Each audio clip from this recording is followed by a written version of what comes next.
And welcome to the Feedback Show. I'm Stephen Bradley. And I'm Colin Bradley. Different backdrop this week, in different location, but welcome. Thanks for joining us. Only 2 subjects submitted this time, so not a long feedback show this week, but that's a good thing, I think, because that means everyone doesn't need help. Absolutely, no. It's always a good thing. They're doing fine on their own. As always, this is a service that is available to members of our website. So if you want to learn more about becoming a member, go into colinbradleyart.com and click the sign up button along the top. Right, let's crack on, shall we? Yep. So we've got the first one here from Brian. And Brian says, "Hi Stephen, I've just finished this picture of a moose the other day. It was done on the A3 paper that I bought from the Colin Bradley store and is framed in a 16 by 20 frame. I found the hair very challenging and it took a long time to complete.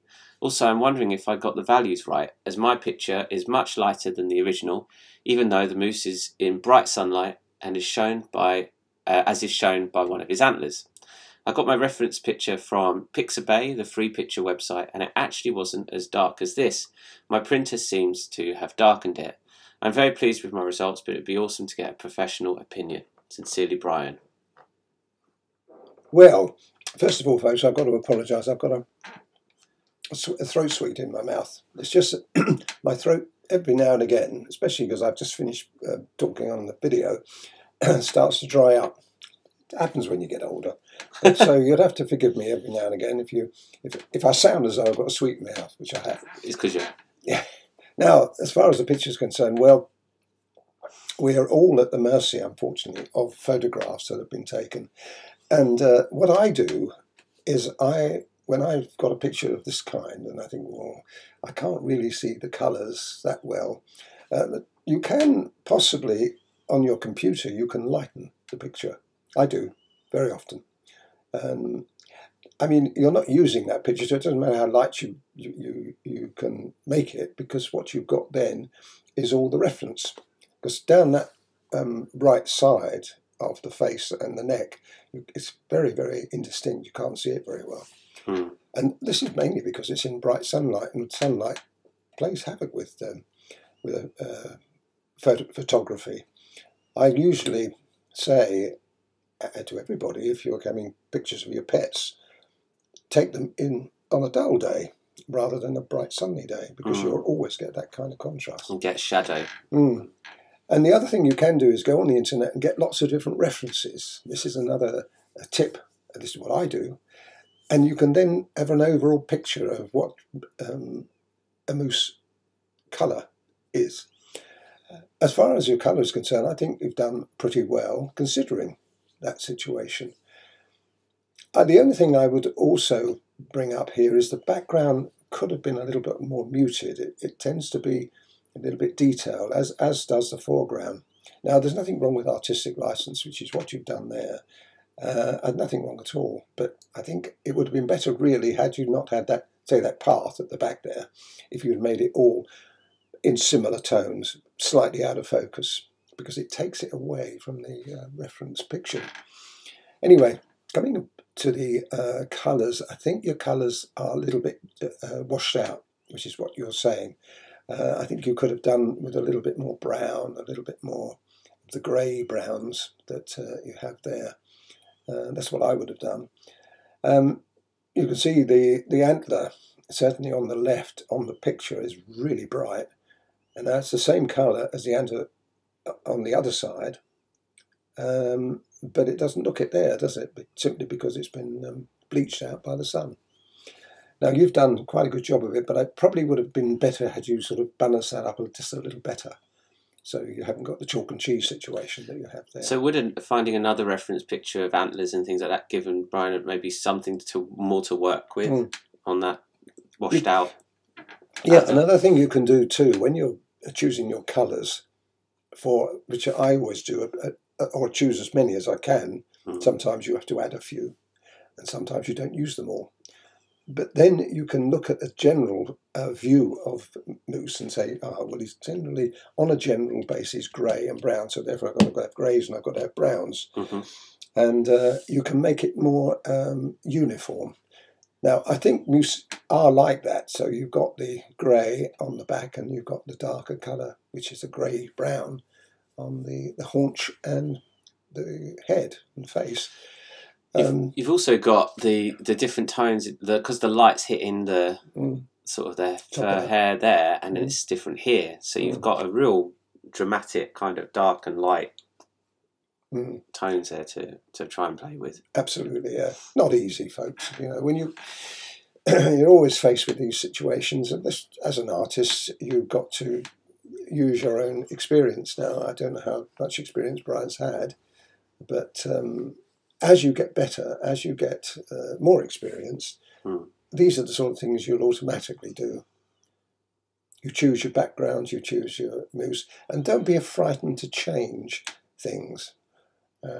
But the most important thing really is the subject is the most important thing, and everything else, all the backgrounds, even the foreground, should be secondary to that. And certainly not the equivalent, which is what you've done. If you look at your foreground, you've paid a lot of attention to that, whereas it could have been just a little bit more, artistic impressionistic, rather than doing an actual what you see. Okay. I hope that helps. No, great job, Brian, and not an easy subject. And the mousse isn't actually one that we've done before. No, I'll put it on the list. Interesting subject. Thanks, Brian. And the next one's from Wendy. Wendy's done our girl portrait, which is a video demonstration on YouTube, and is also available on our website. Wendy says, my most challenging aspect of this girl portrait was basically the facial features and the transparency of the dress. I have to say I'm really enjoying this course, and I'm finding it a lot easier than watercolour, which is what I am used to. I could never master portraits with that medium. Very best wishes, Wendy. Oh, you're absolutely right. Portraits, you do very, very rarely. In fact, I can't remember seeing professional watercolour portraits. I'm sure there are people who've done them. Generally, it's acrylic or oil or pastel. These are perfect for simply because you haven't got that. With watercolour, as Wendy would know, you've got the drying out period, which is almost impossible. So any portrait work, both portraits of people and of animals too, are much better in one of the other mediums. And pastel pencil is ideal for this. But I think on the whole, you've done really well. I would just pick up on one thing. The hand is the bit that immediately hit me when I looked at the picture. And hands are notoriously difficult. In the art schools, they give exercises for hands because it's really hard to make them look like hands and not like sausages. And what you've done is you've used the 176, which is the dark brown, and you've overdone that a little bit.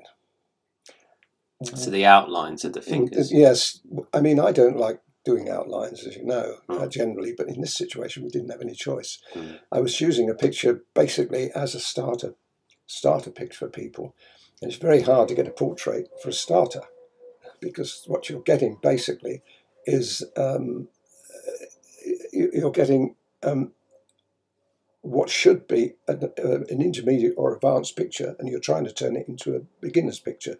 Really hard to do. But I've done the best I could with that. But in this case, I had to use those pencils, certainly the 176, to give the outline.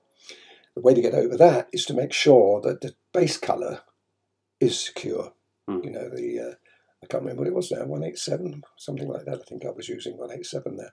And that colour then, when the 176 hits that colour, it's muted as opposed to being 176 on its own. And this is what's happened to your fingers on the hand. Right. You haven't got that base underneath the subtlety of the outline that you've got on yours. The other thing I would point out, whilst I think you've done a great job, and certainly a great job with the background, that is really hard, and the way it melts in at the bottom.